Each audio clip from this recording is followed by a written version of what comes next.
Já ouviu dizer que a Embrapa é a NASA do agro? Pode parecer uma comparação exagerada, mas quando você entende o que realmente aconteceu, ela começa a parecer até modesta. A NASA pegou um país e levou ele além da atmosfera. A Embrapa pegou um país tropical e fez ele produzir comida onde o mundo dizia que era impossível.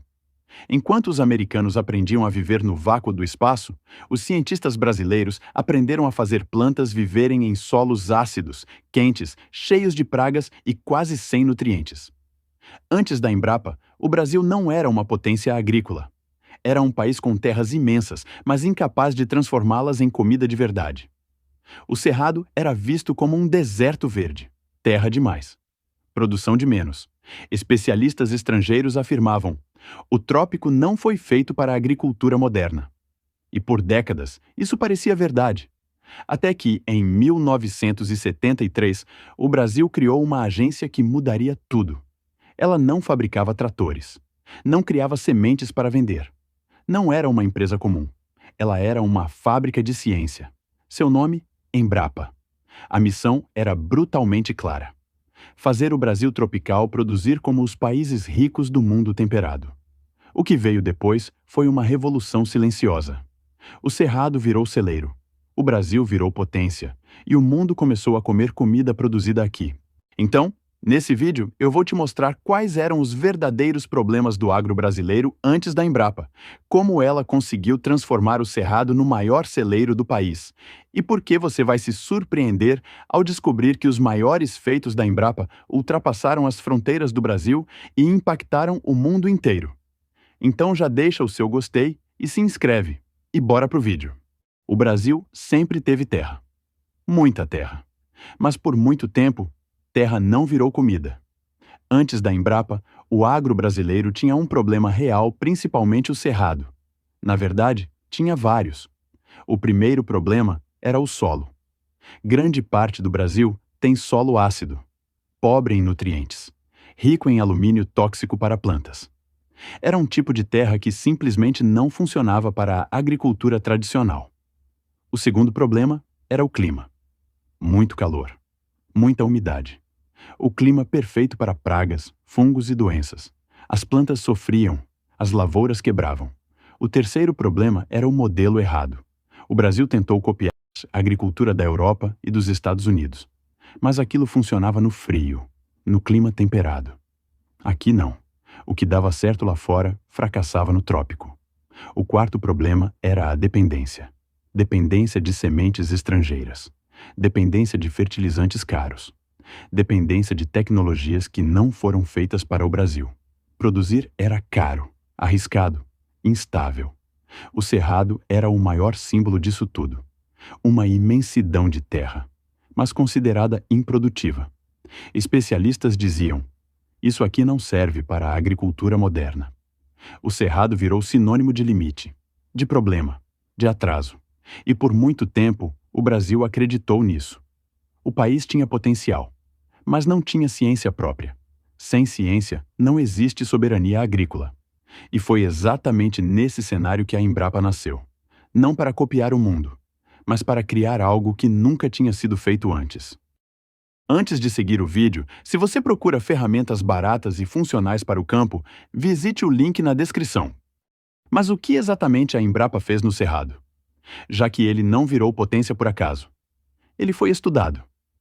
A Embrapa começou pelo solo, um solo ácido, pobre em nutrientes, rico em alumínio tóxico. Durante décadas, isso foi visto como um limite. A ciência mostrou que era só um desafio químico. Veio a correção da acidez. Veio o uso do calcário. O solo respondeu. Depois veio o fósforo, o nutriente que faltava para as plantas criarem raiz. Sem raiz, não há lavoura. A Embrapa também entendeu o clima. Muito calor, chuvas intensas. Era preciso criar plantas que não morressem no trópico. Vieram cultivares adaptadas, soja tropical, milho tropical, plantas feitas para o Brasil. Mas o solo não podia ficar exposto. A chuva levava tudo embora. Então surgiu o plantio direto, cobertura vegetal, proteção do solo. A vida voltou à terra. Depois vieram as bactérias. Micro-organismos que fixam nitrogênio. Menos fertilizante, menos custo, mais produtividade. O Cerrado começou a produzir, ano após ano. Onde havia dúvida, nasceu confiança. Onde havia limite, nasceu tecnologia.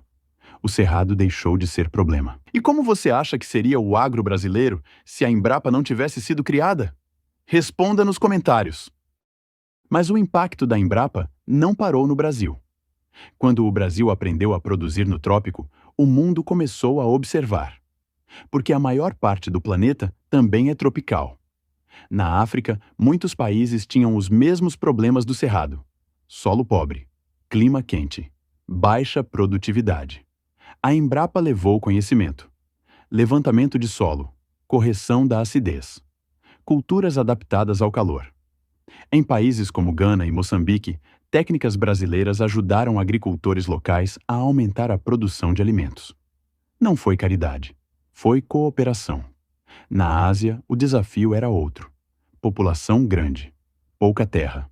Em países como Índia e Tailândia, a Embrapa ajudou a melhorar a eficiência agrícola. Menos perda, mais produtividade. Tecnologias tropicais feitas no Brasil funcionaram do outro lado do mundo. Na América Latina, o impacto foi direto. Países como Colômbia e Paraguai usaram pesquisas brasileiras para melhorar lavouras e pastagens. A lógica era simples: se funciona no Brasil, funciona aqui também.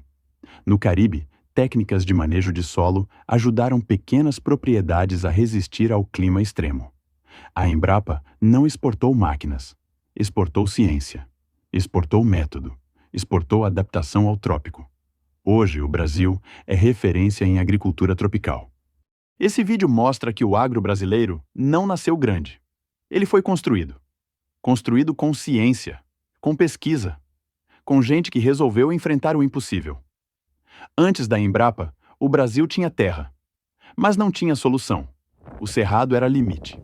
O clima era problema. O solo era obstáculo. A Embrapa transformou tudo isso em vantagem.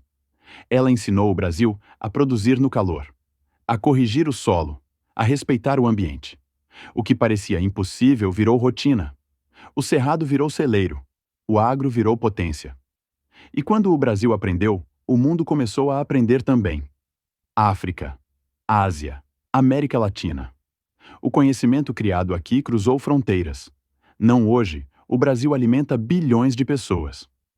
A história da Embrapa é a prova de que quando o Brasil investe em ciência, ele muda o próprio destino. Essa revolução aconteceu em silêncio, mas ela sustenta o mundo até hoje.